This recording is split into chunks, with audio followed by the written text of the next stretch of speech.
Great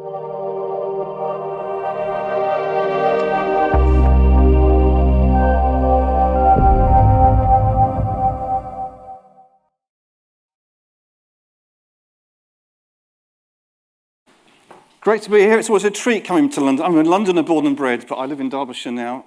Great to be back in London. So in times of change, what scales better than process? And why do I ask that question?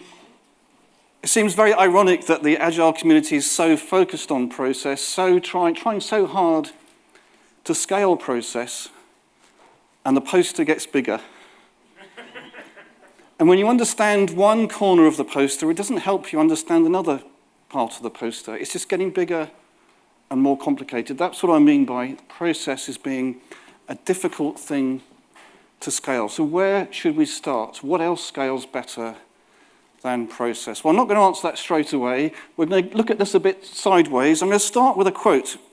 Now, while I was writing my third book, Right to Left, I read one of the classics.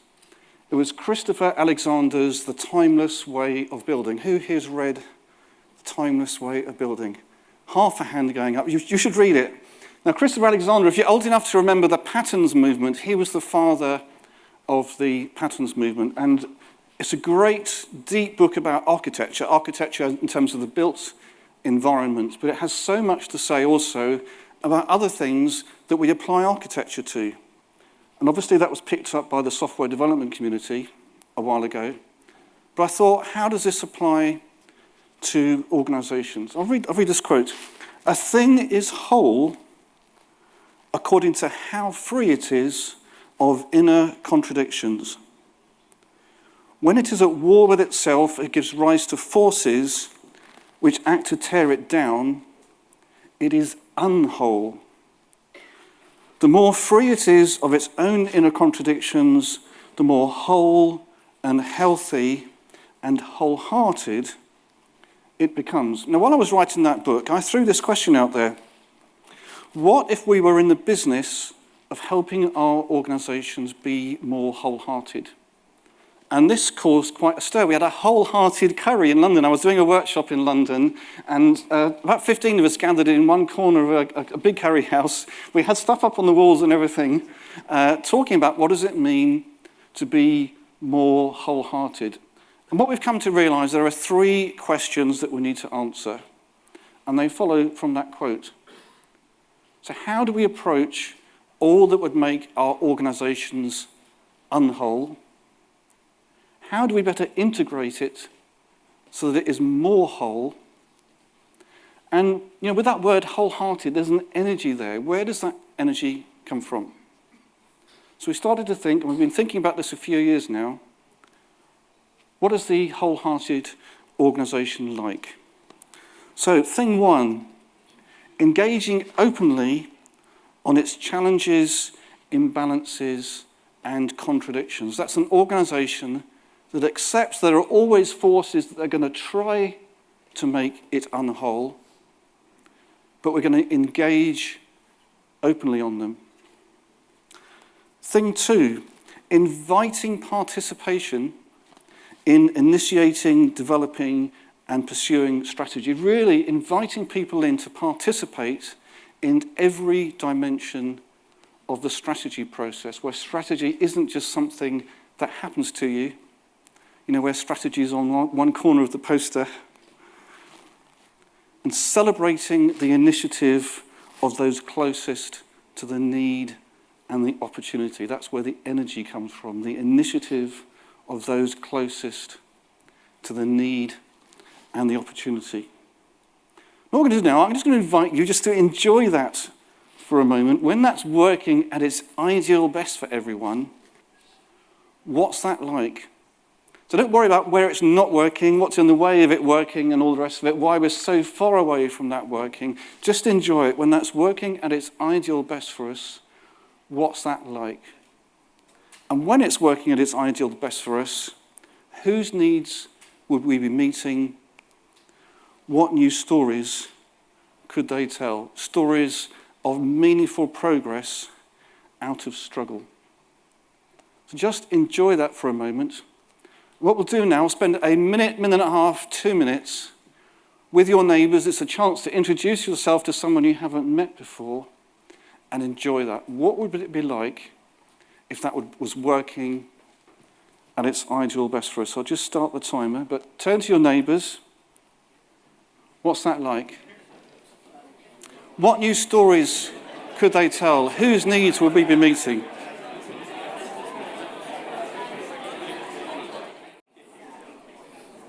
You've all had your morning coffee, obviously. That's a nice, energetic conversation. So another question for you. What does it mean to lead here? What would it mean for you to lead here? And if it's your job to support those that lead, I know that's true of many of you in the room, what would it mean for them to lead here? And I guess, what does that mean for you as well? And then what stops that? What gets in the way? Why is that so difficult? What are the obstacles that we face in leading like that? And why is that important? And remembering this is a conference about enterprise agility, why is that important in relation to enterprise agility? So what does it mean to lead here? What stops that? What gets in the way? Why is that important? And I'll give you another minute and a half. Talk to the same people or talk to someone new. That's up to you. This often happens. That first conversation was energetic enough. We start talking about obstacles, and suddenly we've got so much more to talk about. Where are we going to take obstacles? We're going to talk about outcomes. What would you like to have happen? Now, it's a classic coaching question. We're using that as an invitation to go from obstacles to outcomes, from obstacles to outcomes. And then you can ask them what happens. Once we're in outcome space, we can go from outcome to outcome. Then what happens? Then what happens? Then what happens? If we start small with signs of emergence, we can go deeper, indicators of progress, measures of success, and so on, onto goals and aspirations. So that's from obstacles to outcomes. We're going to take it one step further. We're going to turn two conversations into one, from obstacles to outcomes to solutions. If 15% is always there for the taking, that's the famous Gareth Morgan quote, what could we be trying? So what could we be trying? From your obstacles that you talked about to outcomes of whatever range you want, signs of emergence up to your big aspirations, what could we be trying? Give you another minute and a half, perhaps 2 minutes on that. Right. So in times of change, what scales better than process? Well, in a way, you've been modelling that already in the last few minutes. So what's happened? What's just happened? We've had some conversations, dialogue, creating some shared understanding, creating some meaning. We're meaning-making together. We're engaging on the issues, inviting people to engage, inviting people to participate, bringing people together, beginning to build trust. Many of you will have been talking to people you've never met before, and that's cool. And in your organization, there may be people you've never spoken to, but maybe there's a conversation waiting to happen. So that's conversation. What else have we been doing? We've been doing strategy. Starting with purpose, what are we about? Where do we want to be? Who do we want to be? What's in the way of that? Our obstacles. And then outcomes, signs of emergence, indicators of progress, measures of success, goals and aspirations. But before this all sounds like metrics, keeping it meaningful. Remember those stories, needs met, happy endings to stories. And only then, options, what could we be trying? And of all those options, where should we be focusing our efforts? What are our priorities? And what are our solutions going to look like? And if there's one phrase I want you to remember, it's outcomes before solutions. A slightly longer phrase to remember, agreement on outcomes before solutions. Authentic agreement, the right people in the room, agreeing on things that weren't prejudged before the conversation started. So agreement on outcomes before solutions. Now what else? We've also been talking about organisation. We've been talking about the whole organisation. We've been talking about your organisation. We've been talking about enterprise agility. So what are organisations? Well, fundamentally, they're made of people. People that belong to different scopes, the sense of belonging that goes with those sense of scopes, and the identities that we hold because of the scopes that we belong to. Perhaps we hold multiple identities because we belong to multiple things. Then it's relationships. Relationships between people, relationships between people generally, relationships within particular scopes, relationships between people across different scopes. Again, that integration, wholeness. So we call this leading with outcomes, and we think this scales a lot better than process. All the things I've talked about, conversation, strategy, organisation, they apply at every scale. Teams, team of teams, something bigger, something different. All of these could be happening at those different scales. So I'm going to visualize this. Just start with your formal organisation. We're going to flip it on its edge. Flip it on its edge so you can see it. Now we're looking down at a different axis at who's interacting with whom, who's collaborating with whom. And a key point here, we're looking at it with a very particular lens. We're looking at who is interacting, who is collaborating, and we're looking for where is the potential for that. So this is a tool for change as well as a tool for understanding what's currently happening. And we can pick on one of those circles and ask, could they be having a better conversation? Conversations exploring their identity, their purpose, and their strategy. Agreement on outcomes before solutions, of course. Outcomes in the foreground, making sure we're pursuing the right things and pursuing them in the right way. And participating in the strategy network, respecting the conversations that are happening in our neighbouring circles. This is a way of looking at emergent strategy if you're into the complexity stuff.